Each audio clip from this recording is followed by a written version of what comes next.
अस्सलाम वालेकुम वरहमतुल्लाहि वबरकातुहू। कैसे हैं आप लोग? सब ठीक ठाक। मैंने कहा थोड़ा स्टूडियो वाला लुक जो है ना वो गाड़ी में लेके आते हैं। तो काफ़ी कोशिश करी मैंने गाड़ियों में अपना स्टूडियो लाने के लिए, लेकिन वो नहीं चला। तो अब क्या करते हैं, वापस स्टूडियो में ही चलते हैं। सऊदी में सेटल होना सिर्फ ये नहीं है कि एक अच्छा बिजनेस सेट हो जाए, बहुत सारे पैसे आ जाएं और हम आगे आने वाली जनरेशन के लिए कुछ कर पाए, बल्कि ये बोलूंगा कि आपका थोड़ा पैसा कमाते हैं या एक छोटा सा बिजनेस है, फिर भी लाइफ में ना यहाँ पर एक अलग सुकून है, स्पेशली जब आप यहाँ पर पूरी फैमिली के साथ हों। सबसे बड़ा एडवांटेज सऊदी में ये है कि आप कभी भी मक्का और मदीना की जो है ना हाज़री कर सकते हैं, और हरमैन में रहते हैं तो फिर क्या ही कहना है, सुभान अल्लाह। अच्छा, सऊदी की एक चीज़ मैं आपको सबसे पहले बता दूं कि आपका जिस चीज़ का अकामा होगा ना, आप वही काम कर सकते हैं। लाइक अगर आप जॉब के लिए आए, इंजीनियर आए, मैकेनिकल इंजीनियर जैसे मैं था, आपका मैंने ऑक्यूपेशन लिखा होगा कि मुहंदिस मैकेनिकी, यानी आप जो हैं मैकेनिकल इंजीनियर हैं। अपार्ट फ्रॉम दैट आप सऊदी में कुछ और नहीं कर सकते हैं। लेकिन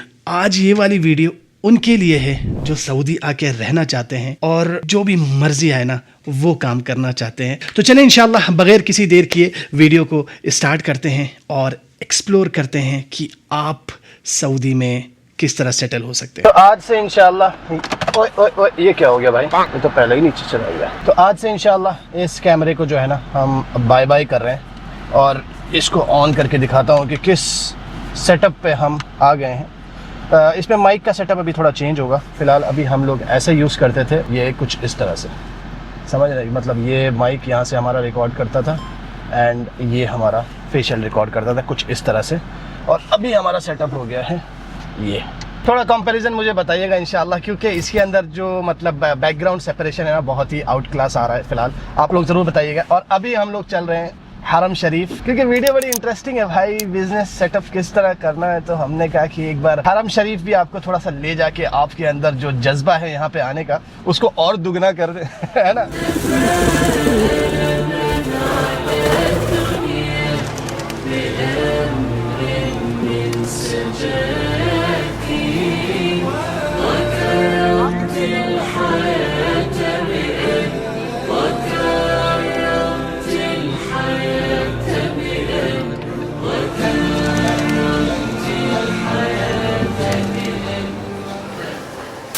एक सीधा तरीका है अगर जो सऊदी हुकूमत ने आपको दिया हुआ है कि आप अपने नाम पे बिजनेस करें 100% ओनरशिप पे, और ये सऊदीया में गैर कानूनी है। आप किसी के भी नाम पे बिजनेस करते हैं तो इस पे तसत्तुर का केस बनता है। और माशाल्लाह सऊदी ने अब इतनी चीज़ें आसान भी कर दी हैं माशाल्लाह, तो फिर क्यों ही किसी और के नाम पे काम करना। सही बात है, अपने ही नाम पे अपना बिजनेस करें, बॉस की तरह जिए। शुरू जब मैं इस गेट में दाखिल हुआ ना तो मुझे इतना भरोसा नहीं था, लेकिन आज एक ऐसा दिन है कि मैं आप लोग को गारंटी से बोल रहा हूँ कि आप लोग भी यहाँ पे आना चाहेंगे। Keep moving beyond tomorrow. बेशक उसके आगे तो अल्लाह ही जानता है, लेकिन कुछ स्ट्रैटेजीज़ आपको चाहिए होती हैं, वो आपको मिलेंगी यहाँ पे इंशाल्लाह। क्या हाल चाल है? सब ठीक ठाक है। ये हैं हमारे हमज़ा भाई जो कि हमें मंदी खिलाएंगे। हमने कहा काम से पहले थोड़ा सा पेट भर लिया जाए ताकि काम करने में मज़ा आएगा आप लोग के लिए। क्या बात है ना। और सऊदी में जब सेटल होते हैं तो वे माशाल्लाह सऊदी की मंदी भी खाते हैं ना। माशाल्लाह। अच्छा, आप लोग मुझे बताएं कि सऊदी में आके आपको खाने के हिसाब से सबसे ज़्यादा क्या ट्राई करने का दिल करता है? मंदी है ना? कमेंट में ज़रूर बताइएगा। मतलब इस गोश्त में नमक के अलावा कुछ नहीं है। जी सर, माशाल्लाह। और क्या लजीज लग रहा है खाने में। चिकन की स्किन के लिए हम लोग लड़ाई करते हैं, लेकिन फ़िलहाल यहाँ पे मटन की स्किन में भी मज़ा आ रहा है। अल्लाह सबको खाने की तौफीक दे। आमीन आमीन। और सऊदी में बसना आसान फरमाए। बिस्मिल्लाह बिस्मिल्लाह। तो settling in Saudi Arabia series चल रही है माशाल्लाह, और ये हमारा 3rd एपिसोड है। अभी तक हमने जो बताया वो जॉब्स के बारे में बताया है, लेकिन इंशाल्लाह इस एपिसोड में हम रियली बताएंगे कि how you can settle in Saudi Arabia. हमने आज से तकरीबन 6-7 महीना पहले लाइसेंस लिया था यहाँ पे, इंटरप्रेन्योर लाइसेंस हमज़ा भाई के थ्रू। उससे पहले भी बहुत ज़्यादा मैं कंफ्यूज था कि मैं लाइसेंस कहाँ से लूँ, क्योंकि आपको जब इन्फ्लुएंसर बनना होता है ना तो आपको इंडिपेंडेंट होना बहुत ज़रूरी है। इसके ऊपर इंशाल्लाह एक सेपरेट वीडियो रहेगी कि how to become an influencer in Saudi Arabia. फ़िलहाल अभी हम लोग बात कर लेते हैं कि आप किस तरह सऊदी अरब में सेटल हो सकते हैं फुल अथॉरिटी के साथ। हारिस भाई, सबसे पहले इस तरह है कि माशाल्लाह आपने तो लाइसेंस ले लिया और आपका ऑलमोस्ट 8 महीने भी हो चुके हैं लाइसेंस तरह आप ये सीरीज़ भी बना रहे हैं बिल्कुल कि how to settle in Saudi Arabia, तो बहुत से लोगों को सवाल होगा कि कैसे हम मूव कर सकते हैं एज ए बिज़नेस। बिल्कुल। तो आई एम श्योर बहुत से ऐसे लोग हैं मार्केट में, उनको इन्फॉर्मेशन ऑलरेडी मिल रही होगी, उनके पास ऑलरेडी इन्फॉर्मेशन होगी कि कौन कौन से टाइप के लाइसेंसेस हैं और क्या क्या रिक्वायरमेंट है। जी जी। पर मेन चीज़ इसमें ये होती है हारिस भाई कि अगले बंदे को ये पता होना चाहिए कि इसमें लीगैलिटीज़ क्या क्या है, लीगैलिटीज कि किन किन चीज़ का हमने ध्यान रखना है और किस किस चीज़ से बचना है। जैसे कि अभी आजकल मार्केट में अगर मैं आपको एक एग्जांपल दूं, सर्विस लाइसेंस जो होता है बेसिकली उसकी रिक्वायरमेंट ये होती है सऊदी अरेबिया में कि आपको एक ऑफशोर कंपनी चाहिए होती है सऊदीया से बाहर किसी भी कंट्री में हो, उसकी मिनिमम एज 1 साल पुरानी हो और उसकी फिर फाइनेंशियल ऑडिट रिपोर्ट वगैरह ये जितनी भी डॉक्यूमेंटेशन है वो होती है। तो मार्केट में आजकल ये हो रहा है, आपकी न्यू कंपनी बनाते हैं सऊदीया से बाहर, उसकी जो डॉक्यूमेंटेशन है वो बैक डेट करते हैं और वही टेस्ट करा के यहाँ ले आते हैं। कंपनी जो बाहर बेस करती है वो न्यू होती है पर डॉक्यूमेंट उसके पुराने होते हैं। मतलब उनका काम ये था कि लाइसेंस आपको दिया, हमारा काम खत्म। मास्सलाम। तो इस चीज़ में आगे लोगों को क्या कॉन्सिक्वेंसेस कॉन्सिक्वेंसेस कहाँ फेस होते हैं कि आपका साल बाद जो है जब रिन्यूअल आता है, सही, आप अपडेटेड डॉक्यूमेंट लेके आए या अपडेटेड स्टैंपिंग लेके आए, सही, फिर उनको फेस होता है कि यार ये कंपनी तो न्यू थी, इसके डॉक्यूमेंट पुराने थे, कि दोबारा से वो डॉक्यूमेंट निकालते हैं उसमें डेट में डिफरेंस आ जाता है। तो ये इनको इशू फेस हो सकता है। तो इसी तरह लोग जो मार्केट में कर रहे हैं, तो मेरा यही है कि लोग जहाँ से भी करवा रहे हैं वहाँ से सबसे पहले अपने मेक श्योर करें जो आपकी डॉक्यूमेंटेशन है उसको प्रॉपर वे में रखें और लीगलिटीज़ को देखते हुए चलें, नहीं तो लाइसेंस हर बंदा मार्केट में बना रहा है। बिल्कुल। जैसे कोई मिसाल के तौर पे लेना चाहता है तो उसको क्या क्या रिक्वायरमेंट होगी, थोड़ा सा अगर ठीक है मैं बता देता हूँ। सबसे पहली चीज़ ये रिक्वायर्ड होती है कि आपको कौन सा बिजनेस पाथ चूज़ करना है। अब लेट्स सपोज दुनिया में कहीं पे भी बंदा उसका किस फील्ड का बिजनेस है, क्या वो ट्रेडिंग का बंदा है, क्या वो इंडस्ट्रियल बंदा है या वो सर्विसेज का है, वो सबसे पहले अपना पाथ चूज़ करेगा किस चीज़ का पाथ है। सर्विस और इंडस्ट्रियल की जो रिक्वायरमेंट है वो सेम, वो ये रिक्वायरमेंट है कि आपके पास सऊदीया से बाहर एक ऑफशोर कंपनी होनी चाहिए जिसकी मिनिमम एज 1 साल पुरानी हो और उसकी ऑडिट रिपोर्ट चाहिए होती है जो प्रॉफिट में हो, लास्ट ईयर जो फाइनेंशियल ऑडिट रिपोर्ट है।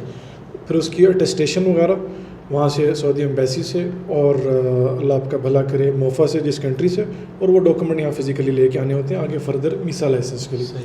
तो प्रोसेस आई एम श्योर बहुत से लोगों को इल्म भी होगा इस चीज़ का और इस चीज़ को रखते होंगे। इसी तरह ट्रेडिंग में जहाँ पे एक कंपनी की सर्विस में रिक्वायरमेंट है, इंडस्ट्रियल में, ट्रेडिंग में वो 3 कंपनियों की रिक्वायरमेंट है कि आपके पास एक मेन कंपनी हो जिसकी ऑडिट रिपोर्ट चाहिए और 2 उसकी सिस्टर कंपनीज हो। जहाँ तक फीस की अगर बात करते हैं, सऊदीया में अगर कोई बंदा स्टार्ट करना चाहता है तो उसके माइंड में आई एम श्योर ये सवाल होगा कि कितनी गवर्नमेंट के चार्जेस हैं।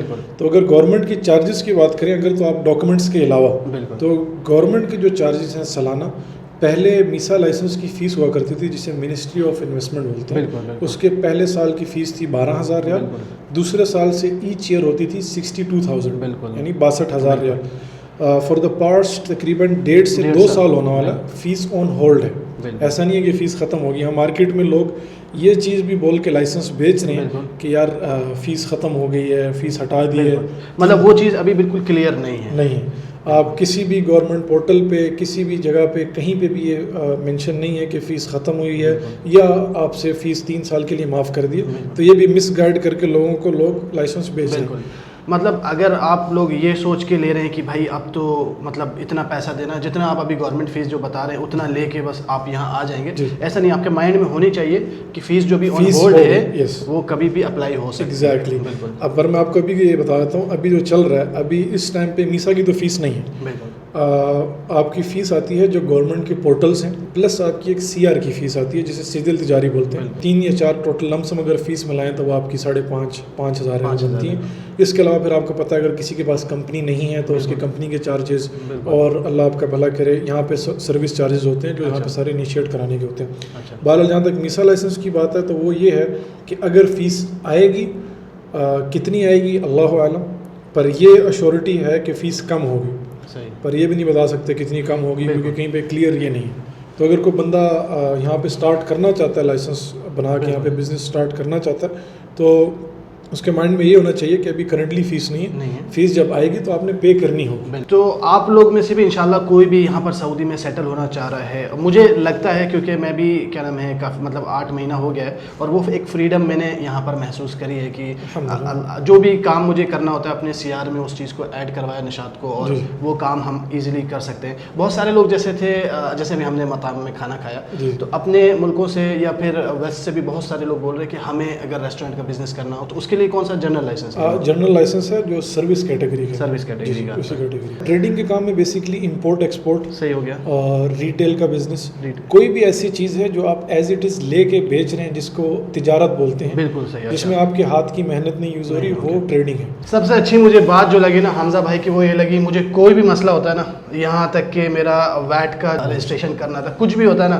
मैं भाई को मैसेज करता हूँ, भाई सारा खुद ही कर देते हैं। मतलब मेरा लाइसेंस से लेके बैंक अकाउंट तक भी भाई ने ही माशाल्लाह खुलवाया है। तो आप लोग को मैं बोलूँगा कि अगर आप लोग सऊदी आ रहे हैं और बिल्कुल लीगल तौर पे, मतलब सब कुछ वाइट, सब कुछ आपके सामने क्लियर ट्रांसपेरेंट हो, तो मैं ज़रूर बोलूँगा माशाल्लाह ये कॉम्पस को कांटेक्ट करें। इंशाल्लाह स्क्रीन पे नंबर आ रहा होगा बिइज़्निल्लाह ताला। अल्लाह आपको बहुत बहुत जज़ाए खैर दे। और ऐसा नहीं है कि आज माशाल्लाह 7 महीने हो गए, ऐसा नहीं है कि भाई ने मतलब हमारा लाइसेंस बनाया फिर ख़त्म, बस अब आप आगे आप संभालिए, आपके संभालने में पूरी हेल्प करेंगे। इवन वैट किस तरह हम लोगों को क्या कहते हैं सबमिट करना है, उसमें भी इंशाल्लाह हम भाई से ही हेल्प ले रहे हैं। एक इस वीडियो से एक चीज़ क्लियर होगी कि सऊदी अरब में ना आप बिज़नेस करना बहुत ईजी है, चाहे वो ट्रेडिंग हो या फिर जनरल लाइसेंस हो जैसे रेस्टोरेंट वगैरह हो, या फिर इंडस्ट्रियल लाइसेंस हो, तो अब सऊदी में ये लाइसेंस लेना बहुत इजी है। आप लोग को सऊदी में अपना बिजनेस सेटअप करने के लिए कोई भी हेल्प चाहिए हो तो हमारे भाई लोग हैं माशाल्लाह, कॉम्पस बिजनेस सर्विसेज को आप बेझिझक होके कांटेक्ट करें और अपना सऊदी में सेटल होने की जो आप लोग की ख्वाहिश है ना, अल्लाह ताला इंशाल्लाह पूरी करवाएगा बिइज़्निल्लाह ताला। और एक दूसरा मेरा एक रिकमेंडेशन ये होगा कि आप बस ऐसा ना करें कि कुछ मुझे सऊदी में सेटल होना है, बस जनरल लाइसेंस ले लूँ, इन्वेस्टर ले लूँ और सऊदी में जाके सेटल हो जाऊँ, बल्कि मैं आप लोग को रिकमेंड ये करूँगा कि एक बार विज़िट पे ना सऊदी आ जाएं, सऊदी का मार्केट जो है ना उसको एक्सप्लोर कर लें कि आप जो बिज़नेस सोच के आए हैं वो फिजिबल है कि भी नहीं। एक फिजिबिलिटी प्लान भी बना लें कि हम ये वाला काम जाके जब सऊदी में करेंगे तो इसका क्या स्कोप है इंशाअल्लाह। अच्छा, दूसरी एक चीज़ की क्वेरी बहुत आ रही थी कि भाई रियल इस्टेट ना सऊदी अरब में किस तरह लिया जाता है, मतलब ये मेरे पीछे का पहाड़ जो दिख रहा है ना, इस पहाड़ को हटा के आप यहाँ पे क्या बिल्डिंग बना सकते हैं? नहीं, ऐसा बिल्कुल नहीं है। एक स्पेसिफिक एरिया बनाया है जिसमें जो फॉरेनर्स हैं ना वो इन्वेस्ट कर सकते हैं। सऊदी में 2 तरह से इन्वेस्ट कर सकते हैं, एक आप खुद सऊदी में मौजूद हों और दूसरा डिजिटल आईडी के थ्रू कि आप सऊदी के बाहर से भी परचेज़ कर सकते हैं। अच्छा, दूसरी चीज़ ये पूछ रहे थे कि क्या हम अगर रियल इस्टेट में सऊदी में इन्वेस्ट करें जो बाहर रहते हैं तो हमें क्या अकामा मिल जाएगा? अकामा तो क्या प्रीमियम रेसिडेंसी मिल जाएगी, लेकिन उसके लिए एक बहुत बड़ा अमाउंट आपको इन्वेस्ट करना है, लाइक 4 मिलियन सऊदी रियाल्स। उसमें एक छूट ये भी दे रखी है कि आप 1 मिलियन डाउन पेमेंट दे दें, रेस्ट ऑन द EMIs, फिर भी आपको 4 मिलियन रियाल तो एटलीस्ट इन्वेस्ट करने हैं। लेकिन आई वुड सजेस्ट कि आप यहाँ पर आएँ, मार्केट चेक करें, बिज़नेस चेकआउट करें, अपना मीसा लाइसेंस लें एंड देन आप कम अमाउंट वाली भी आप प्रॉपर्टी परचेज़ कर सकते हैं यहाँ पर। लेकिन इसके ऊपर जो है हम एक बिल्कुल सेपरेट वीडियो बनाएंगे रियल इस्टेट के ऊपर, पूरा खुला मैप मिलेगा कि आपको किस तरह कहाँ पर किस तरह इन्वेस्ट करना है बिइज़्निल्लाह ताला। तो माशाल्लाह गर्मी इतनी हो रही है कि भाई साहब आइसक्रीम वगैरह लेना पड़ रहा है, और इसी को मद्देनज़र रखते हुए इंशाल्लाह हम लोग यहाँ से चल रहे हैं मदीनतुल मुनव्वरा, और फिर वहाँ से हम लोग चढ़ेंगे एक हिल स्टेशन बिल्कुल कंट्री साइड इंशाल्लाह बिइज़्निल्लाह ताला। अबे साले, बंदा जो है वो अपने बिजनेस की जब बुनियाद ही 2 नंबर तरीके से या बुनियाद ही गलत रखेगा तो उसका, बिल्कुल वो कहते हैं ना, स्ट्रक्चर बनाते हुए अगर आपने बिल्डिंग की बुनियाद ही सही नहीं रखी तो बिल्डिंग कैसे खड़ी होगी? बिल्कुल ऐसे ही। तो ये चीज़ काफ़ी मैटर करती है। वॉशरूम जाना पड़ेगा वहाँ ख्यालात बहुत आते हैं, आइडियाज़ बहुत आते हैं। सर आप मजाक कर रहे हैं। हरम शरीफ के भी आपको जो है वो क्या कहते हैं ज़ियारत कर, हरम शरीफ की भी आपको इतना काला यार, ये थोड़ा सा प्रॉब्लम है। अगर आपके पास प्रीमियम रेसिडेंसी भी है ना तो आपके बच्चे 24 एज के बाद उनको स्पॉन्सरशिप चेंज करनी पड़ेगी या उनको अपने लिए अलग अलग वीज़ा लेने पड़ेंगे। थोड़ा सा लंबा हो रहा है। आप लोग को कोई भी यार रुक